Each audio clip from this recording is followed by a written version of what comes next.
دوستانو زموږ چینل ته ښه راغلاست. په دې هیله چې روغ او جوړ به یاستئ، طالبانو د 10 دولتي ادارو د کارکوونکو معاشونه ورکړل شول.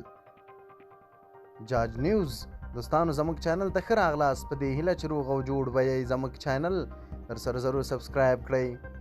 د افغانستان د اسلامي امارت د مالی وزارت اعلان وکړ چې د 10 دولتي ادارو معاشونه یې له 2 میاشتو راهیسې ورکړل شوي او دا لړۍ دوام لري. د افغانستان د اسلامي امارت وزارت اعلان وکړ چې د 10 دولتي ادارو معاشونه یې له 2 میاشتو راهیسې ورکړي دي. د افغانستان اسلامي امارت د مالی وزارت ویلي دي د 10 دولتي ادارو معاشونه یې ورکړي دي. د دغې اعلامیې له مخې د سلواغې د معاشتي معاشونه د 10 دولتي ادارو کارمندانو ته ورکړل شوي دي او دغه بهیر دوام لري. په اعلامیه کې د هغو ادارو یادونه نه ده شوې چې د کارکوونکو ته معاشونه ورکړل شوي دي. خو د مالی وزارت وایي چې د دولتي کارکوونکو د 3 میاشتو معاشونه یې د پلي کولو بهیر وخت نیسي او په همدې خاطر یې اوس هڅې پیل کړي چې دوی د 2 میاشتو معاشونه په کم وخت او اقتصادي ستونزو ته جدي پاملرنه وکړي.